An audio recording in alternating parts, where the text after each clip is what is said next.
Hola, ¿cómo están? Buen día. ¿Cómo andan? Buen día, profesor. Bueno, ¿cómo andan todos? Con el comienzo de la primavera, bien, me imagino. Bueno, eh, vamos a continuar las clases.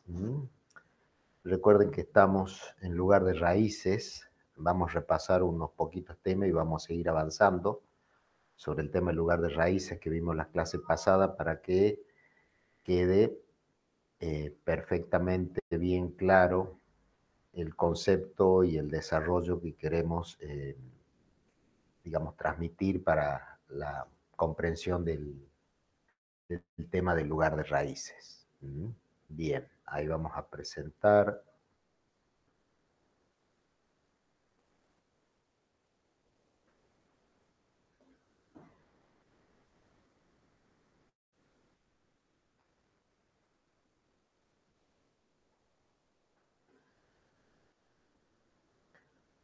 Bien, nosotros habíamos dicho lo siguiente. ¿Qué era el lugar de raíces? ¿Qué significaba el lugar de raíces? Qué es lo que íbamos a hacer con la interpretación del tema de lugar de raíces? Por ejemplo, nosotros tenemos un sistema de control en donde el sistema va a tener una función de transferencia MDS. Nosotros tenemos este sistema de control, como el de la figura, en el cual nosotros analizamos, ¿no es cierto?, la relación entre mi salida y mi entrada. Bien, como es una función con realimentación, función de transferencia con una realimentación negativa, la función de transferencia va a ser la función de transferencia directa sobre 1 más la función de transferencia del lazo abierto. Bien, acomodamos, porque cada expresión viene con un numerador de la función de transferencia G y el denominador de la función H, o sea, acomodamos la función de transferencia en función porque son expresiones, polinomios con numerador y denominador. Encontramos la función de transferencia. Bien, cuando tenemos esa función de transferencia, nosotros vamos a ver qué pasa cuando varía K. Bien, habíamos dicho, esta función de transferencia, hacemos variar K.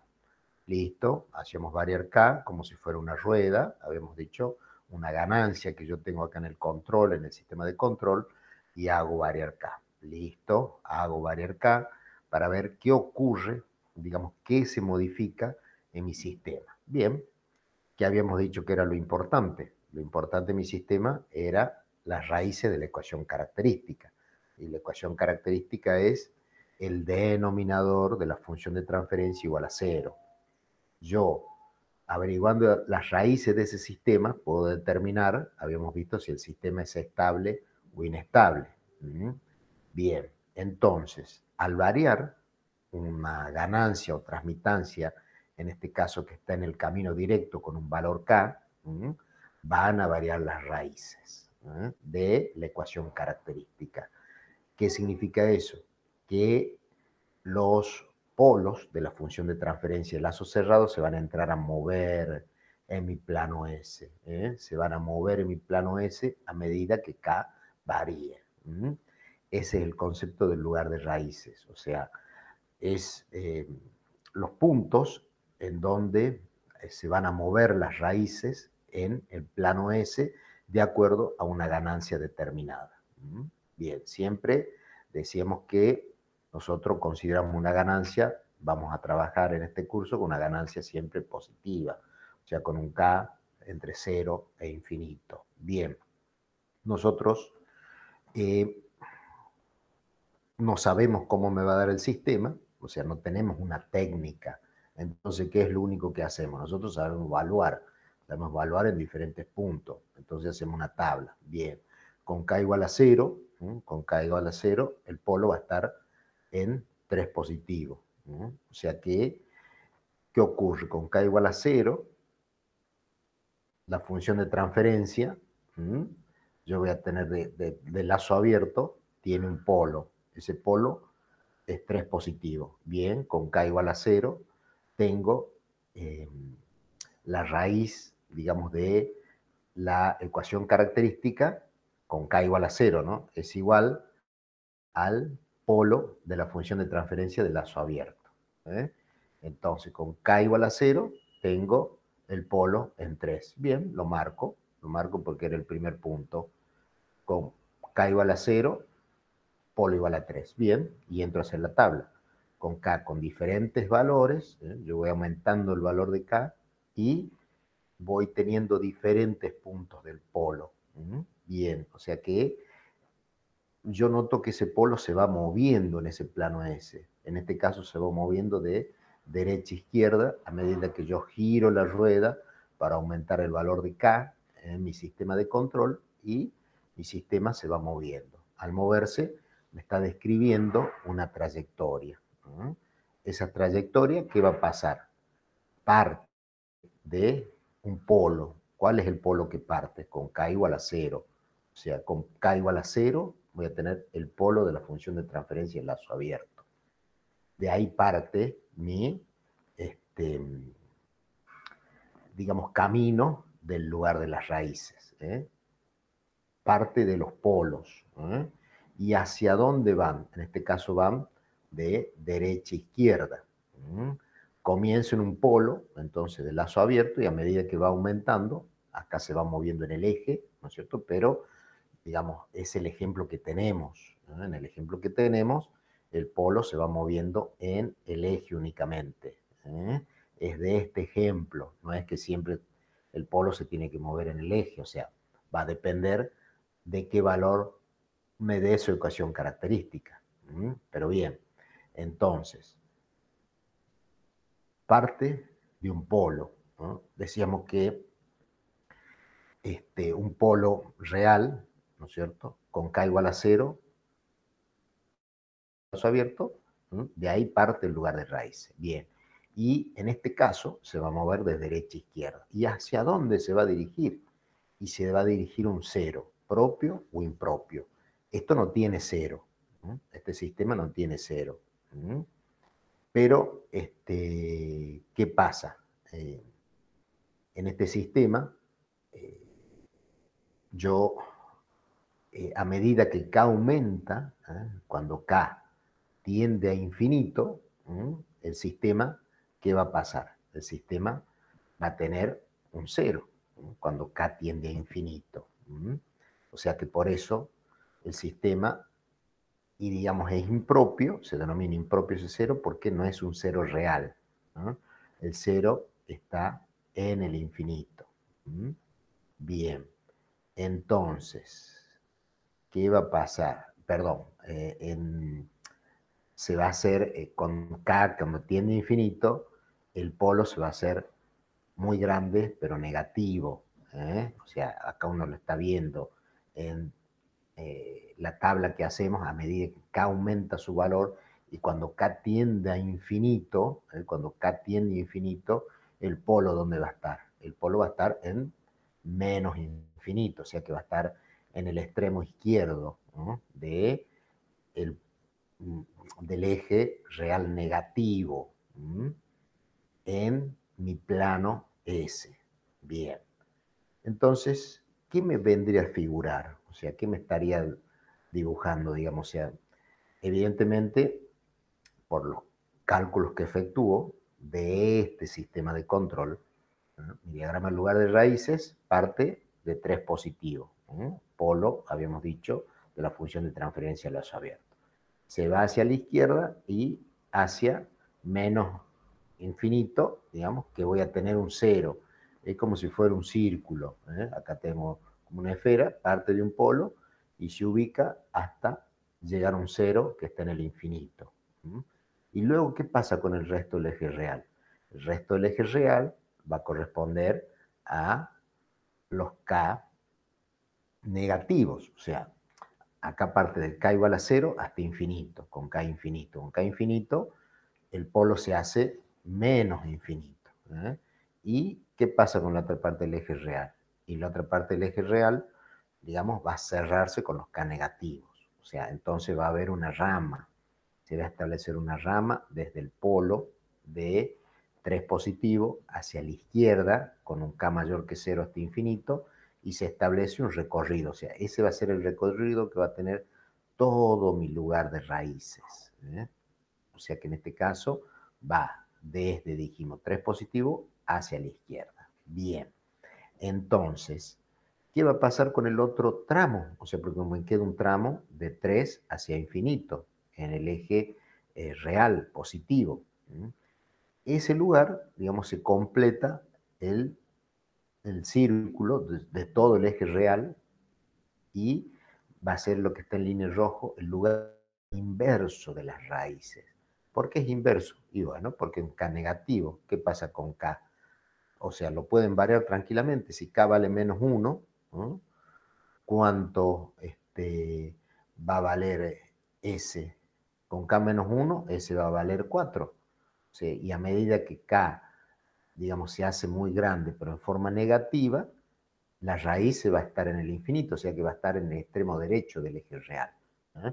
Pero son para los K negativos, o sea, y eso en rojo se denomina el lugar inverso de las raíces.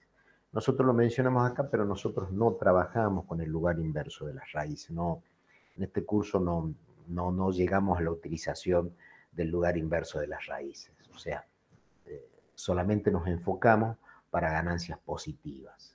Pero para completar, digamos, el diagrama del lugar de raíces se tiene que hacer desde los K de menos infinito a más infinito. De 0 a infinito son los lugares de raíces. Y desde 0 a menos infinito K son para el lugar inverso de las raíces. Bien. De esta manera nosotros vemos que nos da idea de cómo varían las raíces a medida que aumentamos la ganancia en mi sistema. Y eso, digamos, ¿qué me está describiendo? Me está describiendo un camino que nosotros lo denominamos lugar de raíces, o sea, van a quedarme ramas en mi plano S que me van a describir la trayectoria de cómo se van moviendo los polos de la función de transferencia en lazo abierto, cómo se van moviendo en mi plano S. Obviamente, acá nos damos cuenta lo siguiente, o sea, está bien, yo lo he efectuado acá a través de una tabla, un cálculo, pero, digamos, hay condiciones que para hacer un trazado, si tengo 10, tengo 10 raíces y 5 ceros de la función de transferencia de lazo abierto, o sea, se me va a complicar encontrar el caminito de cada una de esas raíces. Para eso vamos a ver técnicas del trazado del lugar de raíces. Pero para eso tenemos que aprender algunas reglas que están relacionadas con los puntos que son lugar de raíces. Bien, esas reglas comenzamos en el análisis de qué ocurre con esos puntos de lugar de raíces. Bien, tenemos la función de transferencia, como hemos visto. Partimos de la función de transferencia en lazo abierto. ¿Por qué partimos de la función de transferencia en lazo abierto? Y porque es la más sencilla, es la que yo puedo encontrar rápidamente la función G por H y todo se relaciona con esa función de transferencia en lazo abierto. Y aparte, ¿qué otra relación hay? O sea, si a la función de transferencia en lazo abierto le sumo 1, ya tengo, digamos, el denominador de la función de transferencia en lazo cerrado. Como por ahí me es más sencillo trabajar con la función de transferencia en lazo abierto, yo voy a aplicar lo siguiente. O sea, para el trazado del lugar de raíces, yo voy a trabajar con la función de transferencia de lazo abierto. Pero, ¿cómo entonces? Pero bueno, o sea, parto de esa función de transferencia. Luego voy a tener, digamos, en cuenta de que los puntos deben cumplimentar condiciones de módulo y de fase o de argumento. Y esas condiciones de módulo y fase, ¿dónde van a estar entrelazados? Van a estar entrelazados en 1 más G por H. Ahí van a estar las condiciones de módulo y fase. Pero yo el análisis que hago parto de la función de transferencia de lazo abierto G por H. Bien. ¿Cómo lo hago? Bien, arranco por la cantidad de polos que tiene el sistema de la función de transferencia de lazo abierto. Los P, la cantidad de polos que tengo, van a ser B, la cantidad de polos del sistema. De la bibliografía que se utiliza, también, digamos, puedo utilizar con otro número. O sea, nosotros acá, bueno, vemos que lo podemos denominar como B y W, la cantidad de ceros propios. En los cálculos, o sea, vamos a utilizar N y N, digamos. O sea, lo importante es que nosotros tengamos el concepto de qué significa cada una de las partes. ¿Qué es lo importante? La cantidad de polos que tiene el sistema de la función de transferencia de lazo abierto. ¿Por qué? O sea, los polos reales acá tengo. Porque de ahí nace el lugar de raíces. De ahí nace los lugares de raíces. Entonces, si yo tengo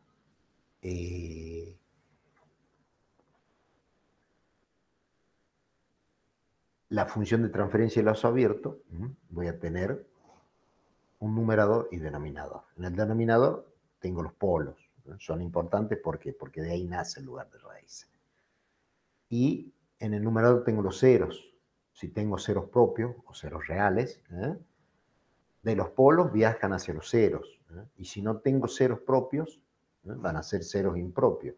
¿Qué hacíamos nosotros? Cuando tomamos el límite de G por H, cuando ese tiende a infinito. Y bueno, era el límite de G por H, el límite de 1 sobre K. Cuando K tiende a infinito, voy a tener un cero. Por eso es que cuando K tiende a infinito, voy hacia los ceros. Bien. Ahora avanzamos con lo siguiente. Vamos a ver G por H es un conjunto, como decíamos, numerador y denominador, de ceros y polos. Cada tiene la cantidad de polos que tiene mi sistema en el numerador y la cantidad de ceros que tiene la función de transferencia de lazo abierto. Bien. La ecuación característica igualada a 0 me queda. ¿Por qué hago esta igualdad? ¿Y por qué la ecuación característica? ¿Y por qué agarro G por H? Y porque yo parto de la función de transferencia de lazo abierto. ¿Por qué? Porque de ahí nace mi diagrama en lugar de raíces. Bien. Entonces, ¿qué me queda? G por H igual a menos 1. Esa es la ecuación fundamental de la cual partimos. G por H igual a 1. ¿Y qué va a pasar? Y de acá puedo sacar el módulo de K. O sea, porque es K por G por H, K por los números de polo, escritos en forma factorial, sobre los S más P, escrito en forma factorial en el denominador. Bien. Y despejo K, y me va a quedar a la inversa, la sumatoria de los polos al punto S sobre la sumatoria de los ceros al punto S. Y si agarro el módulo, ¿qué me queda? La sumatoria de los módulos de los puntos, digamos, de los polos hacia el punto S y de los ceros hacia el punto S. Así encontramos la condición de módulo del sistema. Módulo, ¿por qué es el módulo? Porque el módulo de K, el módulo de K es la ganancia. O sea, yo a través de esta ecuación modular, yo voy a encontrar la ganancia en cada punto del sistema. Bien, perfecto. Entonces, nosotros tenemos que la condición de módulo está definido con la multiplicatoria de las distancias de los polos al punto, decíamos, dividido la multiplicatoria de los ceros al punto. Bien, ya vamos a ver cómo es la representación. Acá si representamos K en coordenadas polares, al ser un número real, el ángulo podría ser 180 grados si K mayor que 0, o de 0 a 360 si K menor que 0. Eso era digamos, para que me dé un número real de K. Bien. Ahora vamos a condición de fase. La fase, ¿cómo va a quedar definida? Porque si este K es igual a menos 1, cuando yo tomo el argumento, la fase de K, ¿no es cierto?, tiene que ser igual a menos 1. Y si es menos 1, la sumatoria de los ángulos de los polos al punto menos la sumatoria de los ceros al punto me tiene que dar múltiplo impar de 180 grados.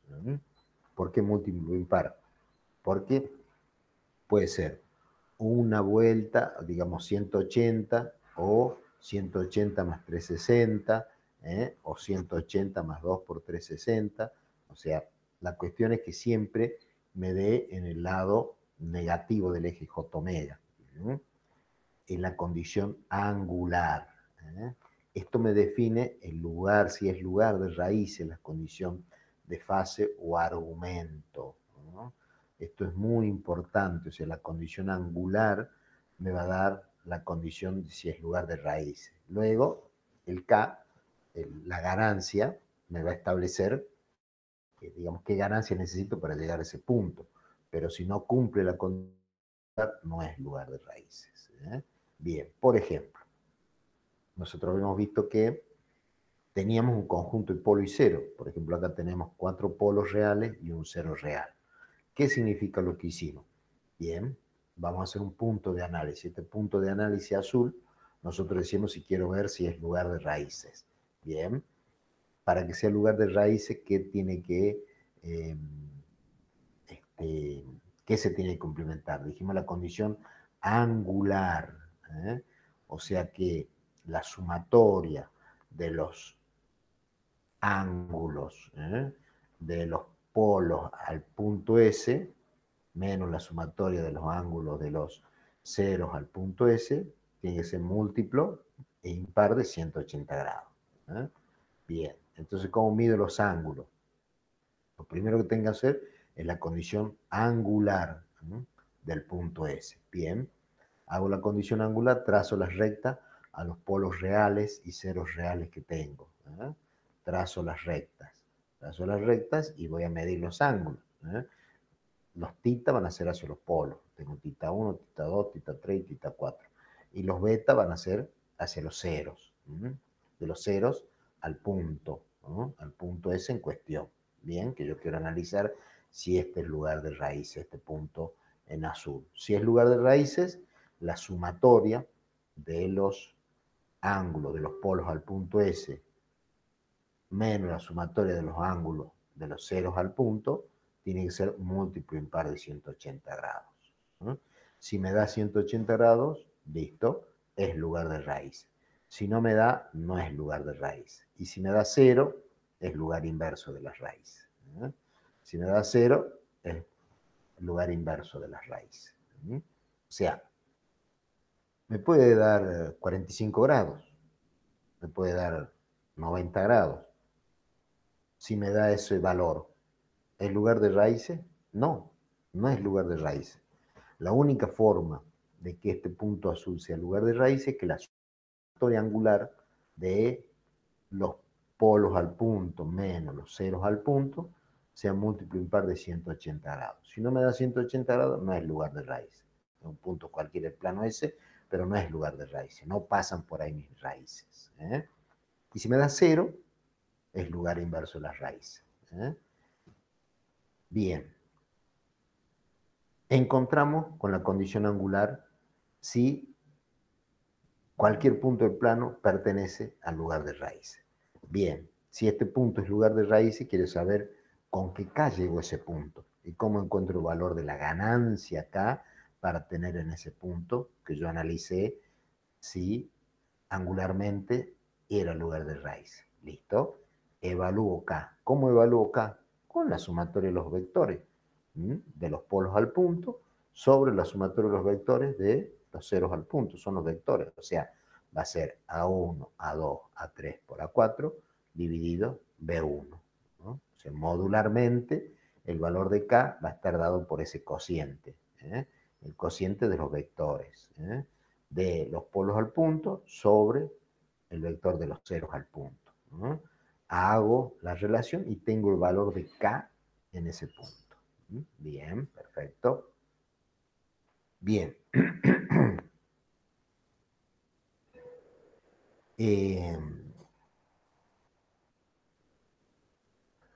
A través de lo que hicimos, la condición angular y modular que analizamos, ¿no es cierto? Nos tenemos que ir preparando para tener algunas reglas de aplicación, por lo que, o sea, yo les comentaba de que el sistema necesita de reglas, entender algunas reglas que se da porque se da por la conformación angular y modular que tiene cada punto, y de ahí se establecen reglas. Bien, por ejemplo, que van a desembocar, digamos, en técnicas para el lugar de raíces. Bien, habíamos arrancado con las reglas. ¿No? El número de ramas que tiene la raíz construido se dio al número de polo que tenga la función de transferencia de lazo abierto. O sea, veíamos que en esta función determinada yo tengo dos raíces en el denominador. Si tengo dos raíces, ¿qué tengo?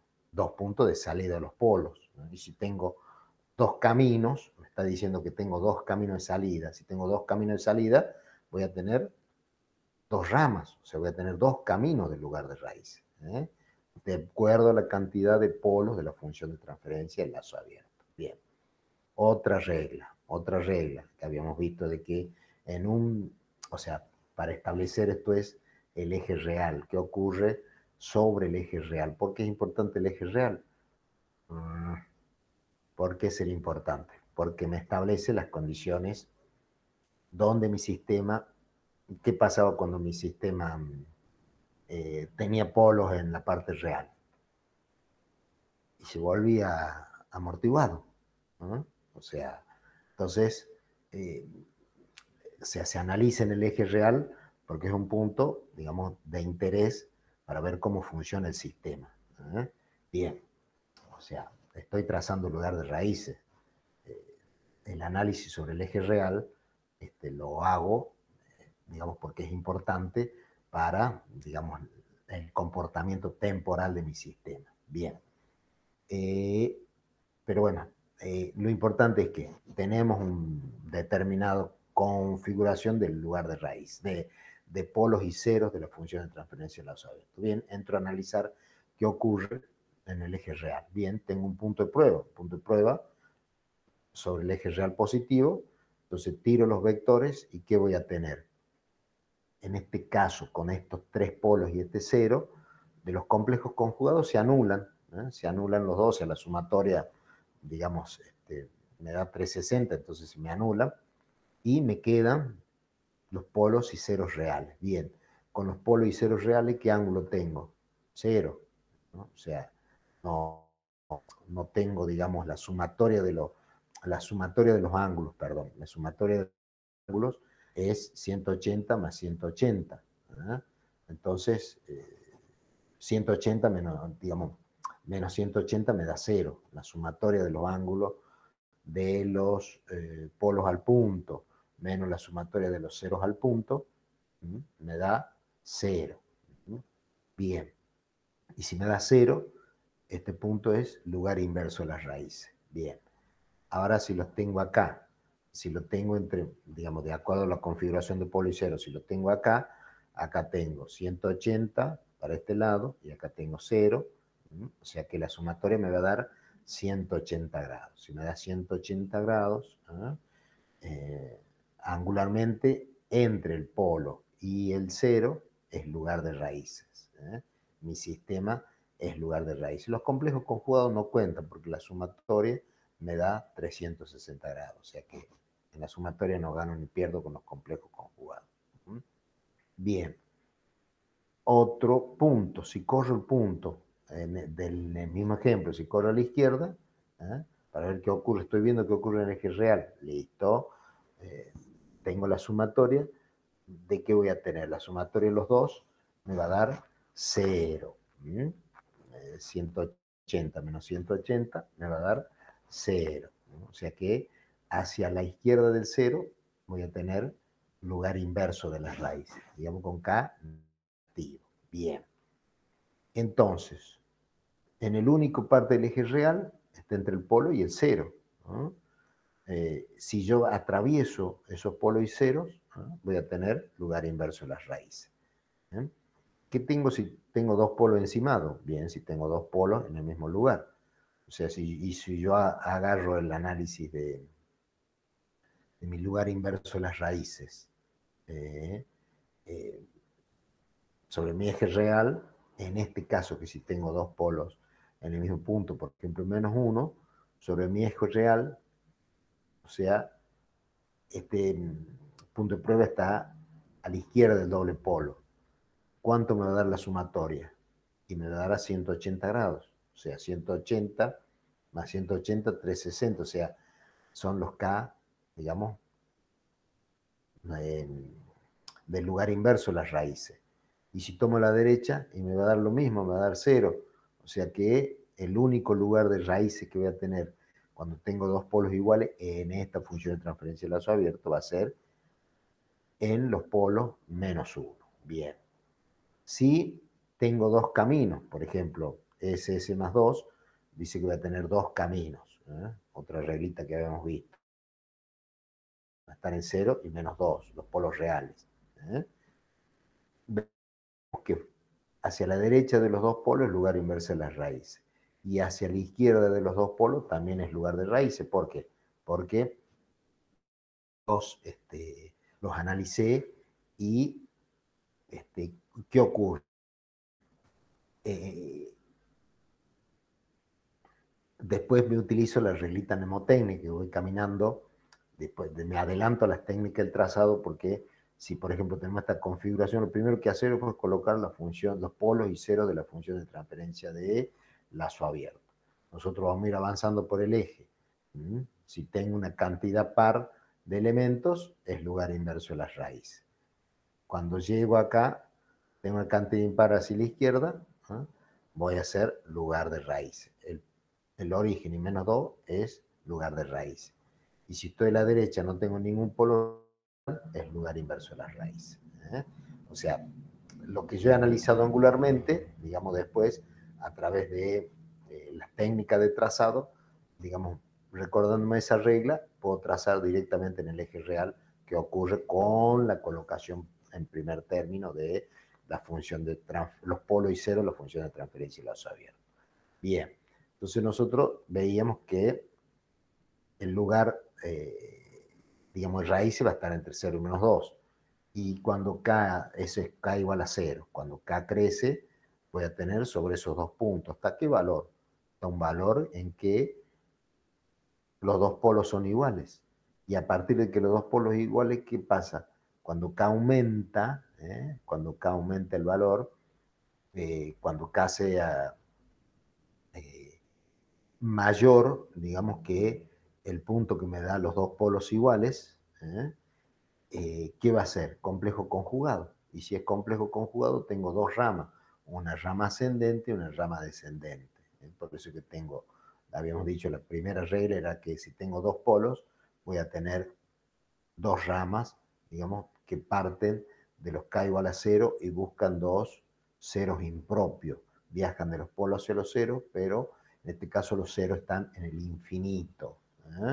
Porque con K tendemos a tender a infinito. Si hacemos el límite de G por H va a ser igual a 1 sobre K, y ahí me va a quedar, cuando K tiende a infinito, voy a tener los ceros impropios en el infinito. Bien. Bien, o sea que ahora vamos a ir lugar de raíces. El lugar de raíces, vamos a ver las técnicas para el lugar de trazado de las raíces de la ecuación característica. O sea, vimos anteriormente todo lo que nos importaba para comenzar el análisis de la técnica en lugar de raíces.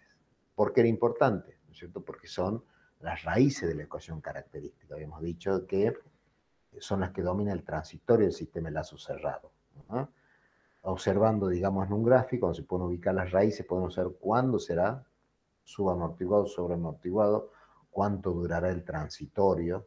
O sea, por eso es lindo tener, es útil tener un gráfico de cómo varían las raíces, porque de acuerdo al K que varían, yo voy a ver en qué porción del gráfico está en funcionamiento mi sistema. Bien. Habíamos visto, acá lo podemos analizar, digamos, de otra forma, lo mismo que hemos analizado, digamos, la función de transferencia del lazo cerrado. Digamos, las condiciones para que un punto S sea una raíz. Tengo el denominador era la ecuación característica. Y la ecuación característica, los que los puntos del plano S, digamos que son raíces, me tienen que, obviamente, verificar la ecuación característica. O sea, ¿y qué ocurría? Yo partía de K por G por H. 1 más K por G por H. Y eso igual a 0, bien. Entonces K por G por H es igual a menos 1. O sea que menos 1. O sea que por eso que viene que la condición angular tiene que ser igual a múltiplo impar de 180 grados porque es igual a menos 1. Y la condición modular, K por G por H, es igual a 1. Bien. Tengo condición angular y si la ecuación me dice, tuviera segundo grado, ¿cuántas raíces? Bien, tendría dos raíces. Tantas pares de raíces cuanto valor de K se considera, claro. Pues para cada valor de K, si tengo dos raíces en mi ecuación, voy a tener dos valores de raíces. ¿Y nosotros qué hacíamos? Dibujar las raíces en el plano variable complejo S. Y esos puntos, acá es lo que yo le decía, K por G por H es igual a menos 1. De acá, de esta ecuación, cuando R es raíz, se sacan las condiciones modulares y de fase o argumento. La fase o argumento K por G por H, si igual a menos 1, es 180 grados, o múltiplo impar de 180 grados. La condición de módulo, si quiero sacar módulo, va a ser menos 1 sobre G por H. O sea, va a ser el módulo de K, el módulo de 1 sobre G por H. Los puntos del plano S que cumplen la condición de fase son lugar de raíz. Luego, siempre habrá algún valor de K que cumpla la condición de módulo. Pero angularmente es lo que analizábamos en un principio de que ¿por qué me da 180 grados? Y porque son las características de fase. Si es lugar de raíz, me tiene que dar 180 grados. Si no me da 180 grados, listo, no es lugar de raíz, por más que tenga el valor de K lo que sea. Luego, si cumplimenta la fase, es lugar de raíz. ¿Qué valor tengo acá en ese punto? Y lo calculo. Calculo un valor para que cumpla esa condición. Bien. Averiguamos la condición, lo mismo que habíamos visto, la condición angular. La angular de los polos al punto me da la sumatoria de los tita. La sumatoria de esos tita, digamos, menos la sumatoria de los phi, en este caso, va a ser la composición angular que tengo en el punto R.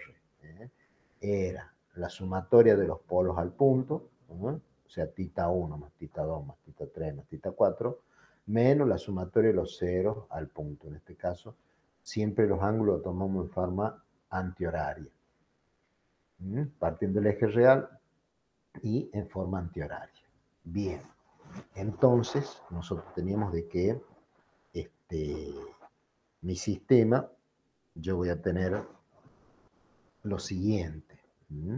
Esa era la sumatoria. Bien, la condición de ángulo, habíamos dicho que todos los phi menos los tita van a dar la condición angular. Para que el punto S sea una, digamos, raíz, va a tener condición angular. O sea que la sumatoria de los polos al punto menos la sumatoria de los ceros al punto. En caso de cumplirla, se puede encontrar el módulo. El módulo, ¿a qué va a ser igual? Al producto de los vectores, de los polos al punto sobre los vectores de los ceros al punto. La condición angular es básica. Si no se cumplimenta condición angular, no es lugar de raíces. Si cumplimenta la condición angular, es lugar de raíces y luego calculo el módulo, digamos, el valor de la ganancia K para ese punto. Bien. Reglas para la construcción. cada raíz, dice, si se incrementa la valor con valores muy pequeños, van tomando un trazo en el plano de valores S. Se llama ramas. O sea, la cantidad de polos en la función de transferencia de lazo abierto me originaba la cantidad de ramas. ¿Y qué pasa? Esas ramas son simétricas al eje real, ¿no? Las ramas son simétricas al eje real. ¿Por qué? Porque nosotros decíamos, si es complejo conjugado, tiene, digamos, su simétrico al eje real, el complejo conjugado. O sea, cuando abandonan el eje real, las ramas van a ser simétricas al eje real. Bien, los puntos de arranque son los K igual a 0. Son los polos de función de transferencia y lazo abierto. Los polos de G por H. Eso igualado a 0. Los puntos terminales son los ceros de la función de transferencia y lazo abierto. Puede ser propios o impropios. Si son propios, son reales, y si son impropios, son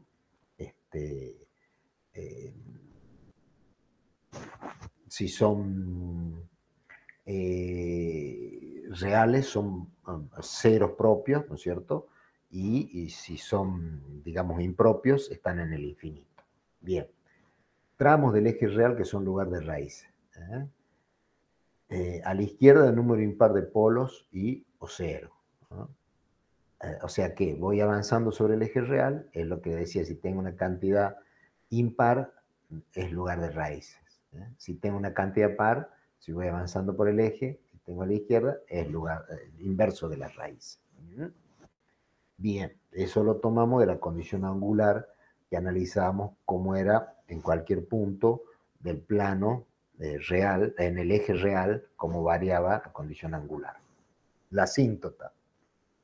Los ceros en el infinito, digamos, para acá que tiene infinito. Las ramas nacen de los polos y terminan los ceros en infinito. Digamos, ¿dónde termina cuando la cantidad de polos es mayor que la de cero? En el infinito según ciertas condiciones. O sea, siempre nosotros veíamos de que los polos de lazo abierto es donde nace el diagrama en lugar de raíz. Bien. Y acá nacen los ceros.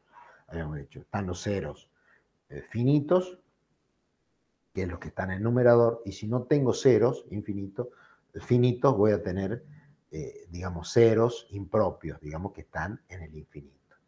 ¿Y cómo va a quedar la cantidad de asíntotas? O sea, es el lugar en donde se van a encontrar la rama con mi cero. La cantidad va a ser la cantidad de polos menos la cantidad de ceros, ¿no?, que tiene mi lazo abierto. El ángulo de esas asíntotas, pues yo marco las asíntotas. Las asíntotas, hacia dónde van a tender las ramas. Eso significa del diagrama del lugar de raíces. Bien, el ángulo de asíntota va a ser, digamos, si es múltiplo impar de pi, ¿cómo logro un múltiplo impar de pi? 180, producto de 2k más 1. Desde k0, 1, coso, digamos, ¿hasta qué valor? Hasta el valor modular de n menos m menos 1. N es la cantidad de polos, m es la cantidad de ceros. Por eso es que las asíntotas se establecen, los ángulos de las asíntotas se establecen de acuerdo a la diferencia entre los polos y ceros reales que tiene mi sistema. Bien, pero ¿dónde van a estar esas asíntotas? ¿Dónde se van a intersectar esas asíntotas? Yo de esta expresión encuentro las asíntotas, ¿dónde van a estar los ángulos que van a tener, digamos, mis ramas que van hacia el infinito, ¿no?, o hacia un cero propio. Bien, ¿dónde va a estar ese centro de esas asíntotas? Bien, va a salir a través de la expresión. La sumatoria de la parte real de los polos reales menos la sumatoria de la parte real de los ceros reales sobre el módulo de la cantidad de polos menos los ceros. O sea, n menos m modular. De esa manera yo tengo el centro de las asíntotas. De esa manera yo coloco la expresión el centro de las asíntotas. Bien. Entonces, ¿qué voy a tener yo?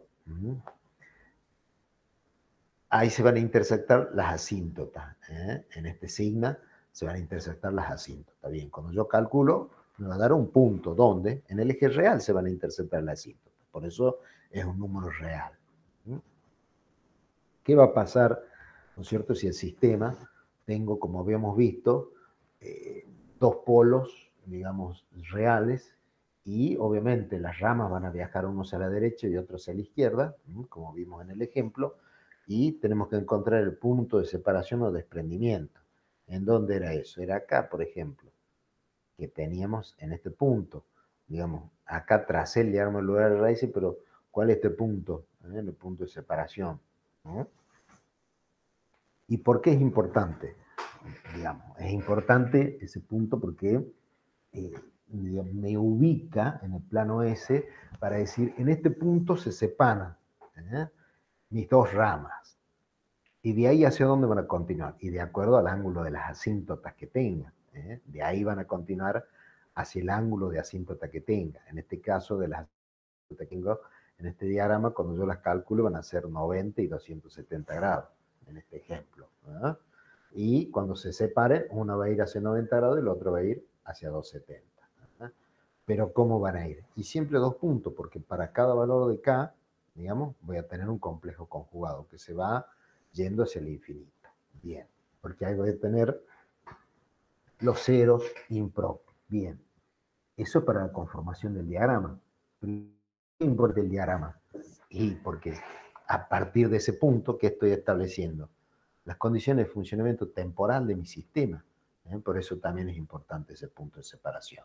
Bien, ¿cómo era el cálculo de ese punto de separación? Ese punto de separación va a ser, ¿qué estoy encontrando? Tengo que encontrar el valor donde la derivada, la variación de K respecto de S igual a 0. O sea, ¿qué estoy queriendo hacer? Y tengo que derivar la expresión de K respecto al plano del punto S. ¿Pero qué es K? 1 sobre la función de transferencia o lazo abierto. O sea que me va a quedar el diferencial de G por H respecto de S igual a 0. O sea, y los puntos que satisfacen esa ecuación me va a dar los puntos de separación. Reemplazando en la ecuación característica, podemos encontrar el calcular el valor de K para la separación del mismo. O sea, qué valor de K tiene en el punto donde pasa de el amortiguamiento crítico al subamortiguado. Eso es lo que me está queriendo explicar. Bien, cruce con el eje imaginario. ¿Cómo voy a ver? Porque las ramas, ¿qué va a pasar? Y las ramas van a ir en la dirección que se determine por las asíntotas, ¿no es cierto? Pero algunas me corte. Por ejemplo, volvamos al ejemplo anterior. Si una de las raíces, digamos, acá de las ramas, las asíntotas me dan 45 grados, en vez de 90 grados, o sea, esta rama va a venir acá. Digamos, va a quedar con 45 grados.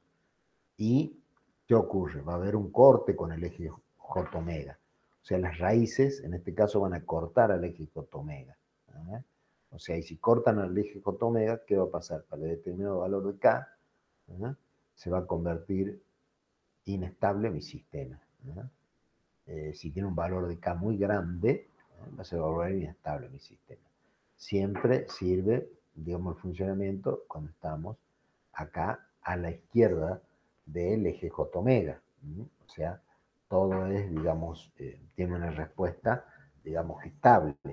Tiene estabilidad, digamos, mi sistema, si las raíces están. Pero si ya llegan al eje J-omega, voy a tener un sistema oscilatorio. Y si están en el semiplano positivo, voy a tener un sistema divergente. Por eso es útil saber, digamos, qué puntos cruzan, en qué puntos se cruzan el eje J-omega. ¿Y eso para qué me va a ayudar? ¿Quién me va a ayudar para encontrar ese punto? Y me va a encontrar root, ¿no es cierto? Root, digamos, la expresión de una ecuación auxiliar de root. Nosotros habíamos visto que root, ¿no es cierto?, me sirve para determinar por un cambio de signo cuántas raíces tengo en el semiplano derecho. Bien. ¿Y qué pasaba cuando era 0? Y cuando era 0, significa que en ese punto, digamos, se vuelve, digamos, está el corte con el eje J-omega. Listo.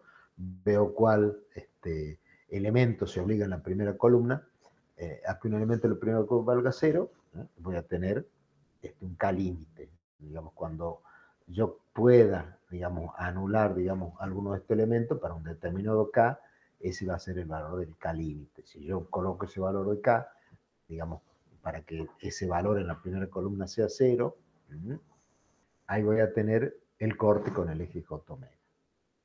De esta manera, vemos que el criterio de Root, digamos, tiene importancia, digamos, construir el sistema que me va a permitir, una ecuación auxiliar. La ecuación auxiliar es la que yo utilizo para encontrar los valores que me faltan del K y de los puntos de corte con el eje J omega.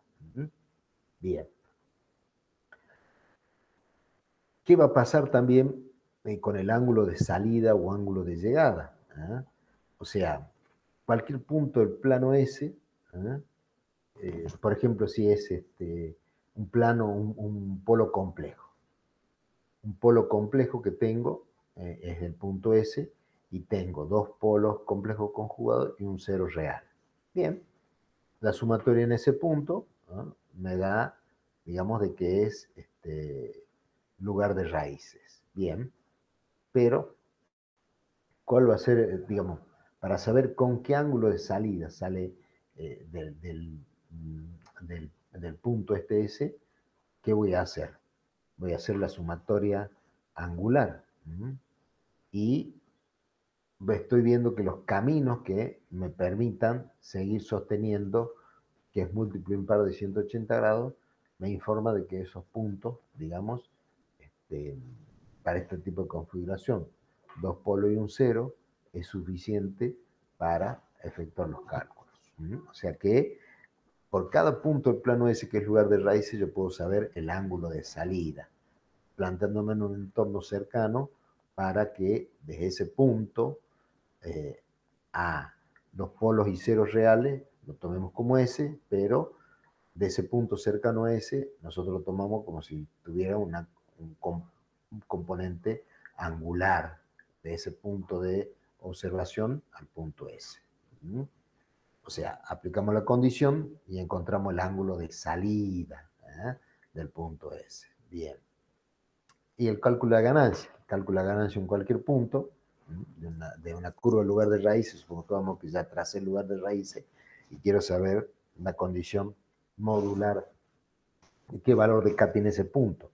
Para encontrar la condición modular tengo que encontrar el valor de K. O sea que va a ser el producto, digamos, de los vectores de los polos al punto sobre los vectores de los ceros al punto.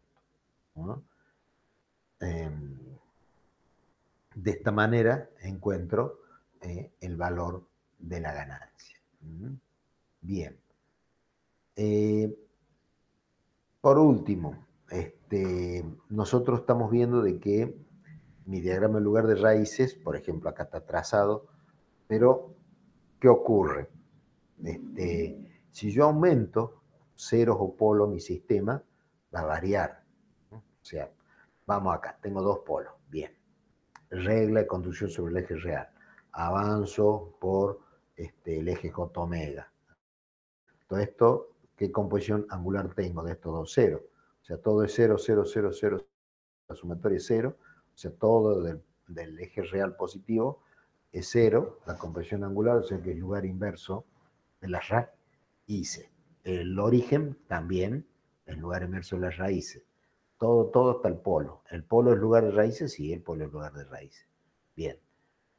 Paso el polo hacia la izquierda y ¿qué tengo? Y si a la izquierda tengo una cantidad impar, es lugar de raíz, o sea que todo esto es lugar de raíces hasta finalizar en menos 3 negativo. O sea que de esa manera yo puedo obtener, digamos, el diagrama del lugar de raíces y en el mismo puedo observar, digamos, cómo puedo hacer, cómo varía las ramas. Si yo agrego un polo a la conformación de ese diagrama en lugar de raíces, ¿qué va a pasar? Se va a ver modificado. Con ese polo se va a ver modificado mi lugar de raíces. O sea, y si tengo tres polos y ningún cero, ¿qué me decía? Voy a tener tres ramas. Y acá, ¿cómo son las tres ramas? Una rama, o sea, tengo del último polo de la izquierda hacia el infinito, menos infinito, y tengo otros polos reales, digamos, en la cual le están pidiendo, digamos, trazar el lugar de raíces, ¿no? Para eso, ¿qué tengo que hacer? Encontrar las asíntotas, encontrar los ángulos y los puntos de separación que existen, porque entre dos polos seguidos, yo voy a tener este lugar de raíces. Y en determinado momento se va a decir, mire señor, es necesario trazar el lugar de raíces. Bien, cuando lo trazo veo que se aumenta un polo. ¿Qué pasa con mi diagrama de lugar de raíces? Se me va hacia el eje mega. O sea que en algún momento voy a tener que encontrar el K de corte para nunca llegar a ese valor de K, porque con ese valor de K tengo un sistema oscilante, porque es el que corta al eje J omega. Bien, o sea que a medida que yo voy agregando polos y ceros, y es lógico, mi diagrama en lugar de raíces varía. Acá cuando tengo dos polos, tengo dos ramas, esa es otra también, digamos, observación, y si tengo tres polos, voy a tener también tres ramas. Uno que se va del último polo a la izquierda hacia la izquierda infinito, y los otros, al cortar J omega, digamos, pasan por un valor en donde K se vuelve de estable a inestable, y luego ve cómo analizan las ramas, cómo van las ramas, seguramente por las asíntotas, medio de esa rama que está en ese lugar. Bien, hasta acá es lo que vamos a ver. Hasta acá lo vamos a ver y vamos a hacer ejercicios de lugar de raíces mañana. Así que bueno, yo sé que algún grupo tiene parcial hoy, así que bueno, por eso vamos a ver hasta acá nada más y vamos a continuar la clase siguiente. Bueno. Profe. Sí, quería consultarle cuál es la nota mínima para aprobar los parciales. 4. Ah, bueno, perfecto. Gracias. Muy bien. Hecho. Bueno, nos vemos mañana. Hasta luego. Suerte. Hasta luego, profesor. Gracias. Suerte, que les vaya bien.